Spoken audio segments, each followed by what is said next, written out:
The Galactic Council had ruled the stars for 3,000 years. From their crystal towers on the capital world of Prima, they governed 500 species across 10,000 worlds. Trade flowed between systems, wars were prevented, and peace was maintained through careful diplomacy and superior technology. But Earth was not on their maps. Commander Rex Anderson stood on the bridge of the mining vessel Hope's Edge, staring at the void between stars. His crew of 12 had been searching for rare metals in the outer rim for 6 months. Earth's resources were running low, and humanity needed materials their dying planet couldn't provide. "Commander," called out his pilot Jake, "we're picking up something strange on long-range sensors." Rex moved to the sensor station. On the screen, dozens of massive ships moved in formation through space. Each vessel was larger than Earth's. Biggest space stations. Their hulls gleamed with unknown metals, and energy readings showed power levels humanity had never achieved. "First contact," whispered Dr. Lisa Park, the mission scientist. "We found them, or they found us." The alien fleet detected the small human ship almost immediately. Within minutes, Rex found himself face to face with beings he had only imagined in dreams. The aliens were tall, with blue skin and 4 arms. They called themselves the Vorthen, and they were traders from the Galactic Council. "Your species is not in our records," said Captain Nix through the translation device. "What world do you come from?" "Earth," Rex replied. "It's in the Sol system, 3rd planet from our sun." The alien's large eyes showed confusion. He consulted a data pad that projected star charts into the air. "There is no inhabited world in that location, according to our maps. The Council surveys show that system has only primitive life forms." Rex felt his heart sink. Earth had been sending radio signals into space for over a century. They had launched probes, built space stations, and established colonies on nearby moons. Yet to this galactic civilization, humanity didn't exist. How is this possible? "Doctor," Park asked, "we've been trying to contact other life forms for decades." Captain Nix studied them with growing interest. "Your technology is ... unusual. These ships, these materials. We don't recognize the design patterns. And your energy signatures don't match any known species." Over the next few hours, Rex learned the truth. The Galactic Council had indeed surveyed the Sol system centuries ago. Their scanners had detected Earth's early civilizations, but classified the planet as pre-industrial and unworthy of contact. The galaxy had simply moved on, leaving humanity to develop alone. "The Council has strict rules," Captain Nix explained. "We don't make contact with species until they achieve faster-than-light travel. Your world was marked for re-evaluation. In another 1,000 years."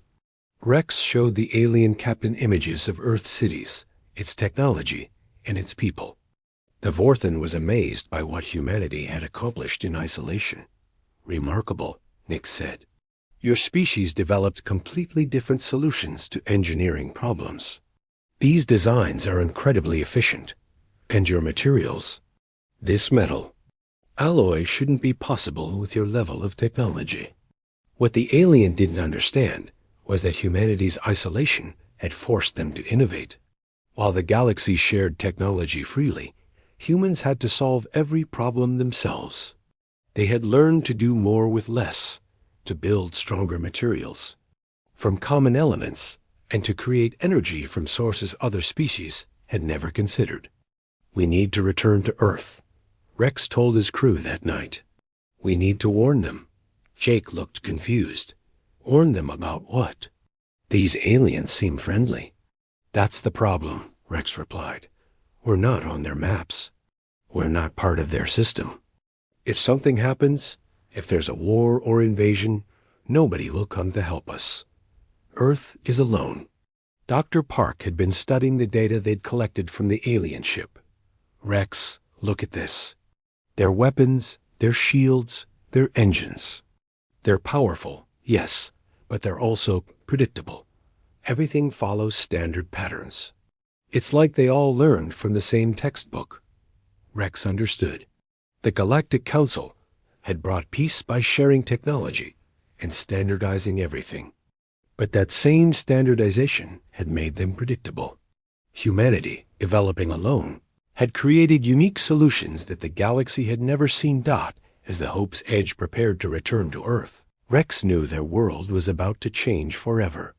Humanity would have to choose: join the galactic community and abandon their unique path, or remain independent and face whatever challenges came alone. The forgotten world was about to make itself known to the galaxy, and neither side was prepared. For what would happen next? 6 months after first contact, Earth buzzed with activity. The Galactic Council had finally acknowledged humanity's existence, but their response was not what anyone expected. President Maria Santos stood in the emergency meeting room beneath Washington, surrounded by world leaders and military commanders. On the main screen, Admiral Thomas Wright reported from orbit aboard humanity's newest space station. "The Council fleet has arrived," Wright announced. 50 ships, all heavily armed. They're requesting permission to establish what they call a testing facility on the moon. The alien message had been simple and chilling. Species 5001, designation human, will undergo standard evaluation for galactic citizenship. Compliance is required. Resistance will result in planetary quarantine. General Robert Hayes slammed, his fist on the table. "They're treating us like children. We've built cities, cured diseases, explored space. What more do they want?" Dr. Park, now Earth's lead alien specialist, pulled up the Council's requirements on her tablet. "According to their standards, we need to prove 3 things: military capability, technological innovation, and cultural stability. They've designed tests for each category." "And if we fail?" asked President Santos. "Earth remains isolated forever. No trade, no technology sharing, no protection from hostile species. We become what we've always been: alone." The first test began within days. Council ships released automated combat drones above Earth's major cities. The message was clear: defend yourselves or surrender. Colonel Jack Miller led the defense from a command bunker in Colorado.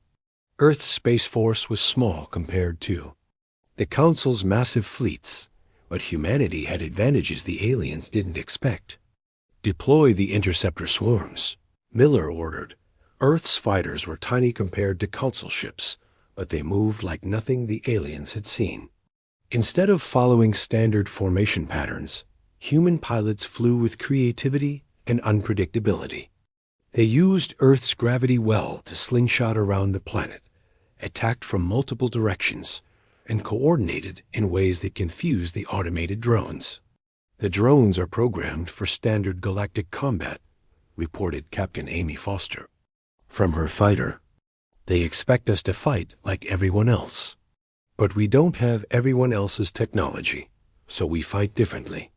The human fighters carried weapons built from Earth's unique materials, while Council ships relied on energy shields that deflected. Standard plasma weapons, human pilots fired kinetic rounds, simple metal projectiles moving at incredible speeds. The alien shields, designed to stop energy attacks, couldn't adapt quickly enough to physical impacts. Within hours, Earth's small fleet had destroyed twice their number in Council drones. The alien observers were stunned. How did they achieve this result? Asked Council evaluator Prime Cole, watching the battle from his command ship. "Their technology is centuries behind ours." His aide reviewed the tactical data. "They don't follow standard combat doctrine, Prime. Their movements are chaotic, unpredictable. And their weapons. They're using primitive kinetic energy instead of proper plasma systems." "Primitive, yet effective," Cole mused. "Most unusual." The second test focused on technology. The Council presented humanity with a series of engineering challenges that typically took new species decades to solve. They expected Earth to fail quickly and humbly request guidance. Instead, human engineers approached each problem differently than any species before them. When asked to build a faster-than-light communication device, most species followed the Council's standard subspace transmission protocols. But Dr. James Wong and his team at MIT built something entirely different. Quantum entanglement network that was not only faster, but required 90% less energy. Impossible, declared the Council's chief scientist. Quantum entanglement cannot be maintained at these distances. Maybe not with your methods, Dr. Wong replied calmly. But we didn't use your methods. We had to figure it out ourselves. The pattern repeated with each challenge. Humanity's solutions were smaller, more efficient, and completely unexpected. They solved problems the Council had declared unsolvable, and did it using materials and techniques the galaxy had never considered. The third test proved most challenging. The Council wanted to see if humanity could maintain peace and cooperation under pressure. They had seen too many species destroy themselves once they gained advanced technology. But instead of competition and conflict, the alien observers witnessed something remarkable. Nations that had been enemies for centuries worked together on the tests. Scientists shared data freely. Military forces coordinated without regard for old rivalries. Earth's greatest strength isn't their technology, reported the Council's social observer. It's their ability to adapt and unite when facing external threats. They become stronger under pressure, not weaker. As the tests concluded, Prime Cole faced a dilemma no Council evaluator had encountered before. Humanity had not only passed every test, but had done so in ways that challenged everything the galaxy thought it knew about technology and civilization. Earth had proven it belonged in the galactic community. The question now was whether the galaxy was ready for humanity. The Council chambers on Prima had never seen anything like it. For the first time in 3 millennia, the representatives of 500 species gathered to debate the admission of a single world. Earth's test results had shaken the very foundations of galactic civilization. Prime Cole stood before the assembled delegates, his forearms spreading wide as he addressed the Council. Honored representatives, humanity presents us with an unprecedented situation. They have passed our tests, yes, but in ways that suggest our entire understanding of technological development may be flawed. In the human section, Ambassador David Chun sat quietly, representing his species before beings whose civilizations spanned thousands of years. Around him, alien delegates whispered in languages his translator could barely interpret. Their military tactics defy all known strategic principles, continued Prime Cole. Yet they achieved victory. Their technology follows no standard patterns. Yet it exceeds our capabilities in several areas. Most disturbing of all, they seem to have achieved unity without the guidance of a superior civilization. Delegate Vix of the Trade Federation rose to speak. This is exactly why we have protocols. Species must be guided into proper civilization. These humans are dangerous precisely because they developed alone. Who knows what other chaotic innovations they might create? Chaotic? Ambassador Chun finally stood. Our innovations work. They work better than your standardized solutions. In many cases, we've seen your technology. It's impressive, but it's also predictable. Every species uses the same designs, follows the same patterns.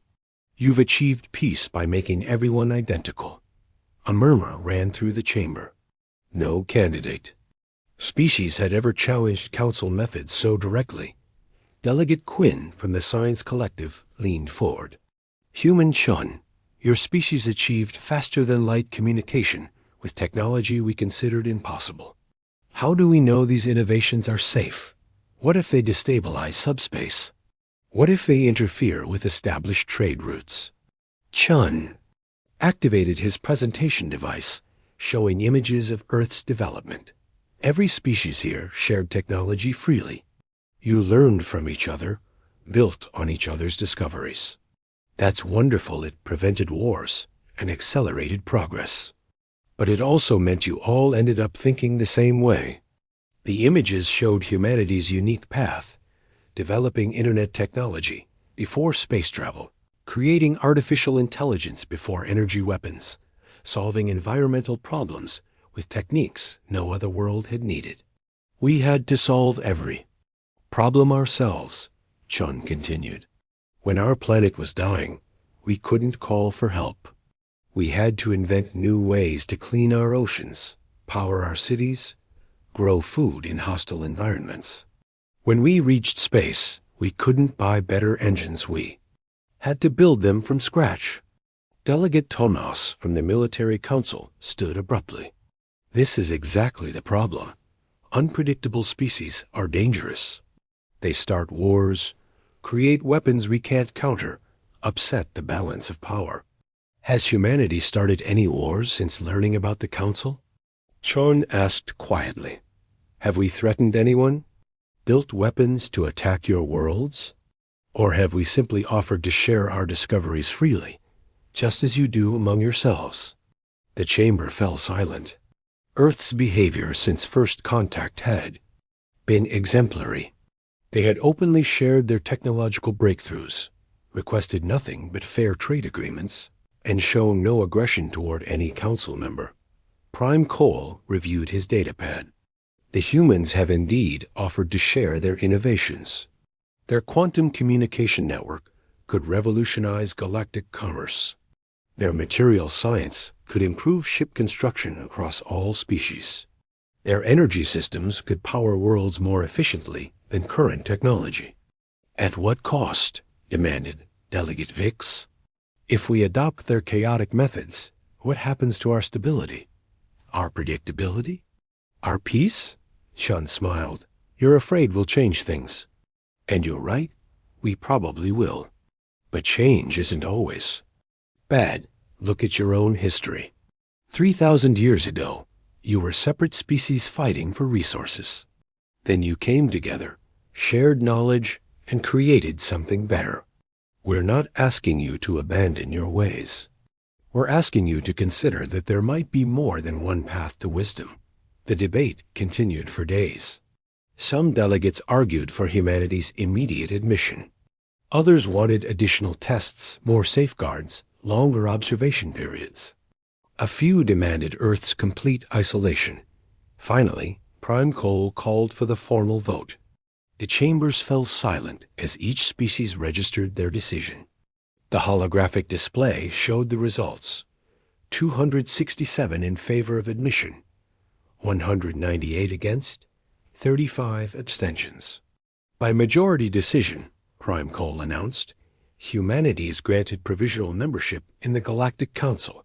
Earth will receive standard trading, privileges, technological exchanges, and protection under Council law.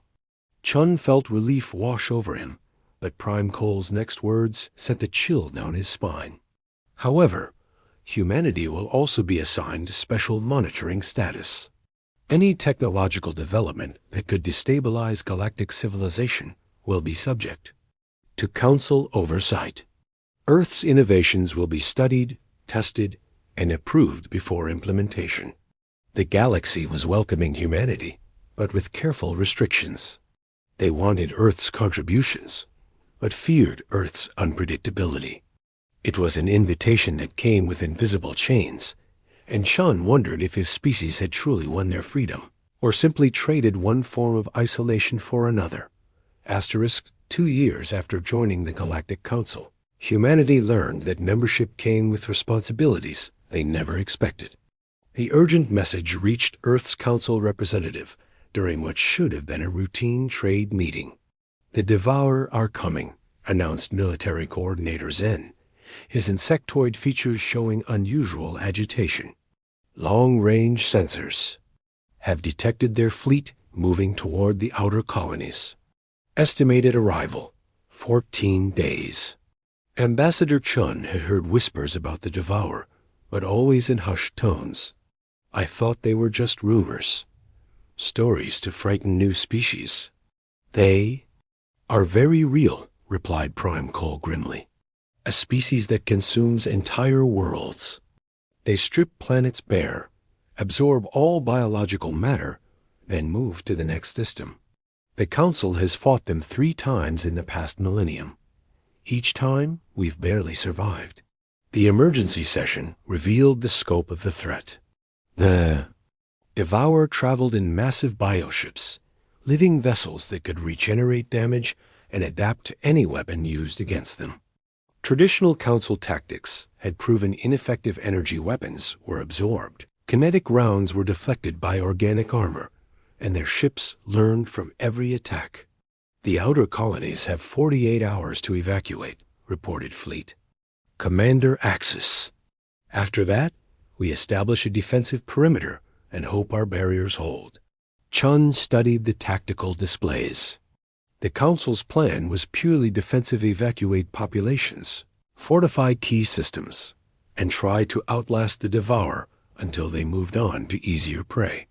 It was a strategy based on survival, not victory. What if we fought them differently? Chun asked. The alien commanders turned to him with expressions ranging from confusion to irritation. Human Chun, said Military Coordinator Zen, your species has been part of the Council for only 2 years. The Devourer have been a threat for centuries. Our strategies are proven. Proven to barely work, Chun replied. You've survived 3 attacks, but they keep coming back. What if there was a way to stop them permanently? Commander Axis clicked his mandibles dismissively. Impossible. The Devourer adapt to everything. Energy weapons, kinetic weapons, chemical weapons, biological weapons. They absorb it all and become stronger. That evening, Chun transmitted everything he'd learned to Earth. Within hours, every major government and military organization was analyzing the Devourer threat.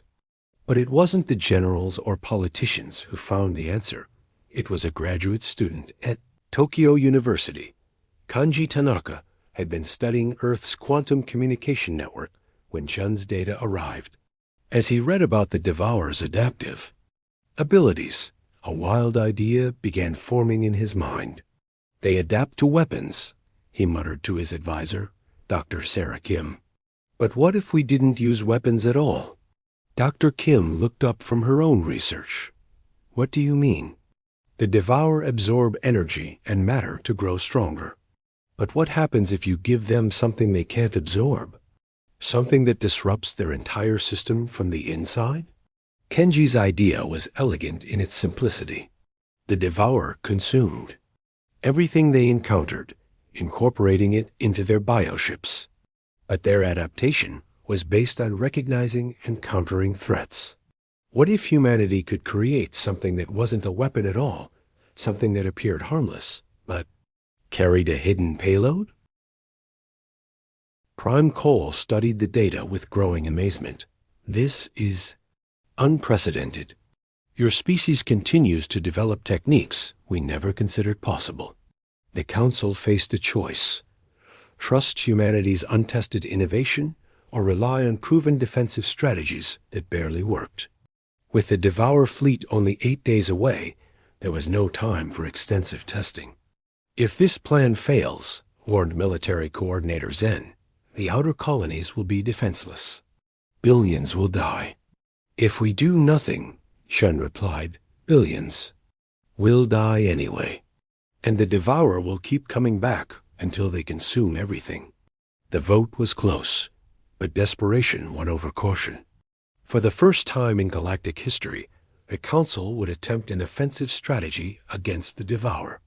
Humanity's quantum bioweapons would either save the galaxy or doom it not as Earth's ships launched toward the battle zone. Chun wondered if his species was about to prove their worth to the galaxy or confirm every fear about humanity's dangerous unpredictability. The Devourer fleet emerged from hyperspace like a living nightmare. Hundreds of bioships, each the size of a small moon, moved through space with predatory grace. Their organic hulls pulsed with alien life, and sensory tendrils reached out to taste the fear of their intended victims. Admiral Wright commanded the Joint Council Human Fleet from Earth's flagship Unity.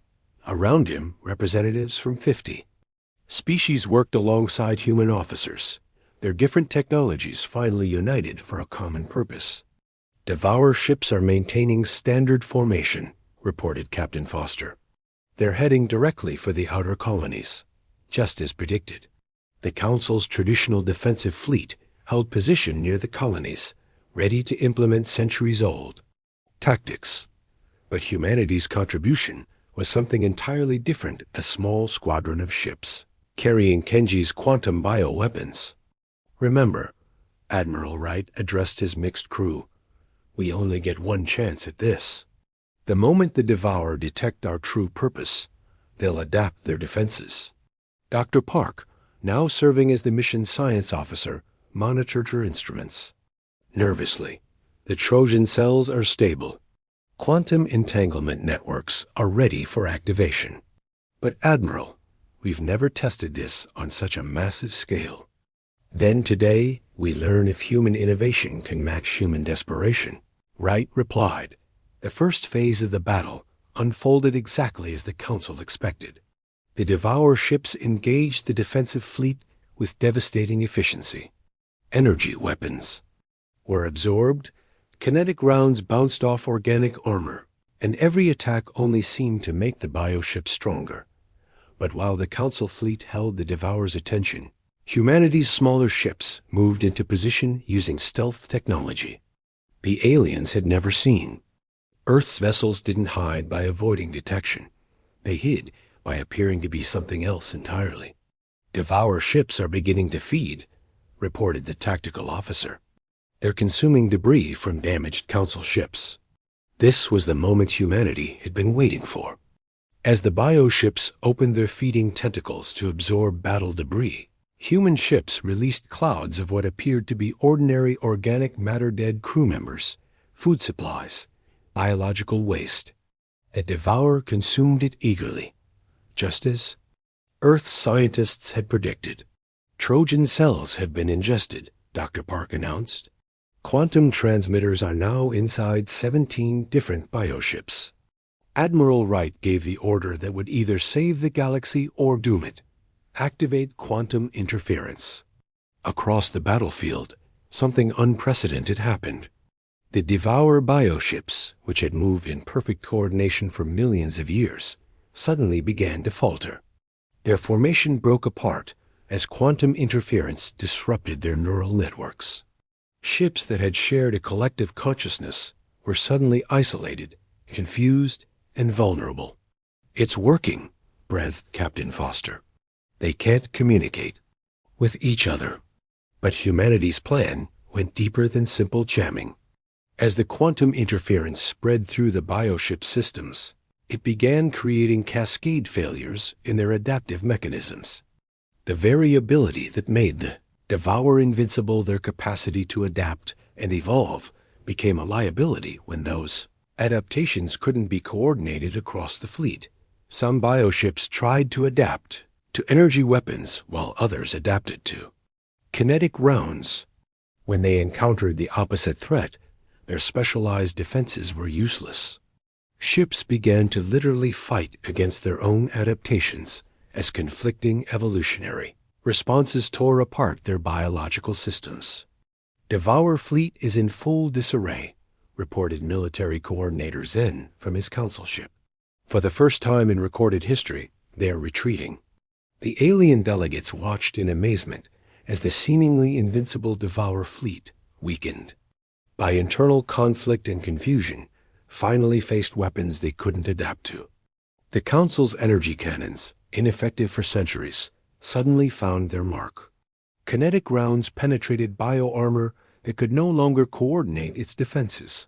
Within hours, the greatest threat the galaxy had ever known was either destroyed or fleeing into deep space in the aftermath. As rescue ships moved through the debris field, the implications of humanity's victory began to sink in.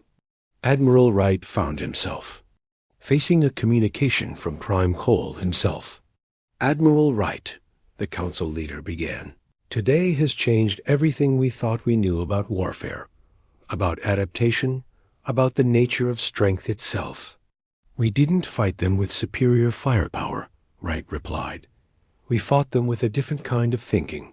Sometimes the greatest strength comes not from being the biggest or strongest, but from being willing to try something nobody else would consider."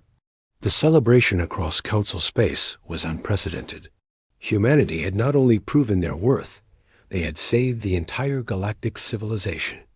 But more importantly, they had shown that diversity of thought, innovation born from isolation, and the courage to challenge established methods were not weaknesses to be controlled, but strengths to be celebrated. Earth was no longer the forgotten world on the edge of space.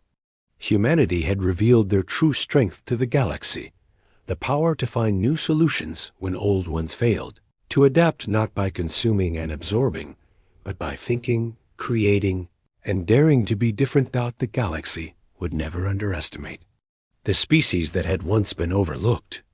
Earth's isolation had forged them into something unique, and that uniqueness had become their greatest gift to the stars. Asterisk.